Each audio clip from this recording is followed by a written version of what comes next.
जय हिंद दोस्तों। बिहार के लोगों, आपको बधाई हो। आप एक ऐसी सरकार चुनने जा रहे हैं जो न सिर्फ बिहार की रूपरेखा बल्कि बिहार के युवाओं, गरीब मजदूर, किसान की रूपरेखा बदलने जा रही है। और इसी बात से डरी हुई मौजूदा समय की बिहार में डबल इंजन की सरकार जिस तरीके से तेजस्वी यादव, लालू प्रसाद यादव और उनके परिवार के लोगों को इलेक्शन के समय टारगेट किया जा रहा है भ्रष्टाचार जैसे मुद्दों पर।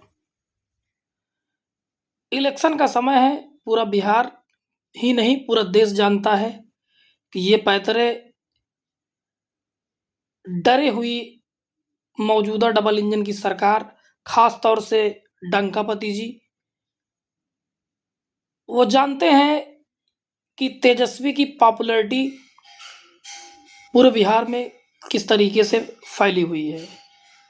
पूरे बिहार में स्पष्ट रूप से तेजस्वी यादव की सरकार बनने जा रही है।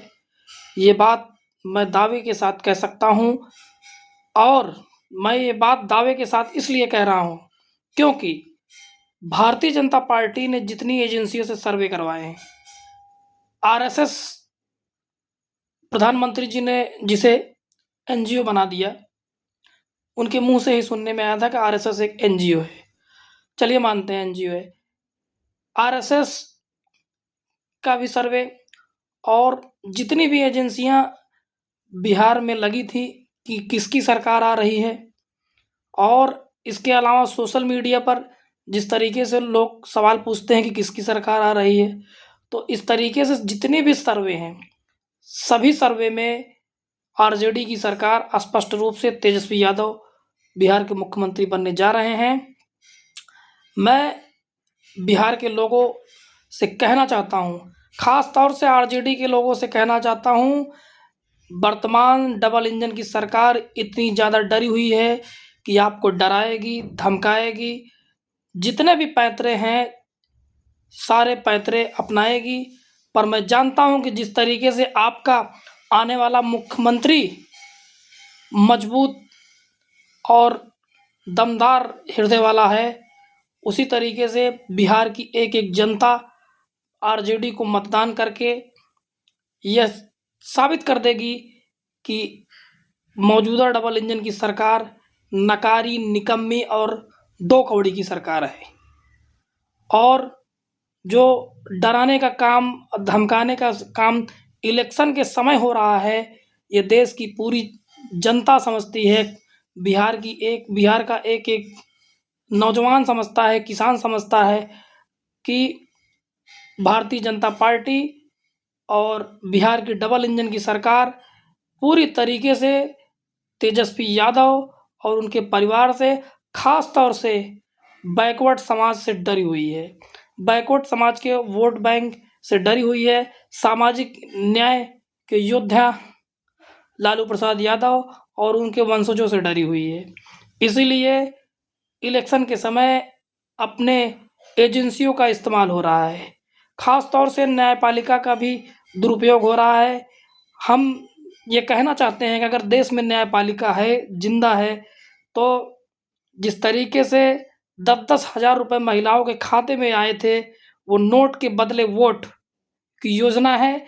अगर देश का चुनाव आयोग जिंदा है और न्यायपालिका जिंदा है, स्वतंत्र है, तो न्यायपालिका सुमोटो से संज्ञान ले सकती है। ये योजना नोट के बदले वोट, ये कहीं भी किसी भी तरीके से कानूनी रूप से सही नहीं है। दूसरी चीज़, नोट के बदले वोट, अगर इस तरीके की योजना कोई मौजूदा सरकार अगर किसी प्रदेश की जनता को अगर लाभ पहुंचाने के लिए दे रही है, तो मैं समझता हूं कि अगर चुनाव आयोग निष्पक्ष है, निष्पक्ष तो है ही नहीं चुनाव आयोग, मैं ये दावे के साथ कह सकता हूं, और अगर निष्पक्ष है चुनाव आयोग, तो चुनाव आयोग को नोट के बदले वोट ये दिखना चाहिए। और चुनाव आयोग को अगर नोट के बदले वोट नहीं दिख रहा है, तो इस देश की न्यायपालिका अगर स्वतंत्र है, तो इस देश की न्यायपालिका को यह दिखना चाहिए कि यह योजना सीधे तौर पे नोट के बदले वोट, जो कि एक गैर कानूनी काम इस देश में हो रहा है। मेरा इस देश के चुनाव आयोग से कहना है और मेरा इस देश की न्यायपालिका से कहना है, अगर आप अपनी स्वतंत्रता को अगर बनाए रखना चाहते हैं, आप इस देश की जनता में अपना विश्वास बनाए रखना चाहते हैं, तो सीधे तौर पे जिस तरीके से प्रधानमंत्री जी ने और एनडीए की सरकार ने नोट के बदले वोट लेने का काम बिहार में कर रहे हैं, इस पे रोक लगनी चाहिए।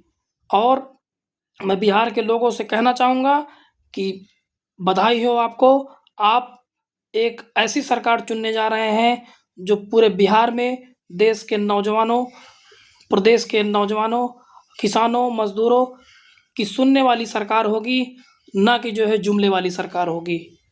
तो मैं बिहार के लोगों से कहना चाहूँगा, आप मज़बूती से वोट करिएगा, आप डरिएगा नहीं, आपका यही ताकत, यही समय है, जो आपको आने वाले 5 साल में आपके आने वाले भविष्य का निर्माण करेगी। जय हिंद, जय भारत, जय संविधान।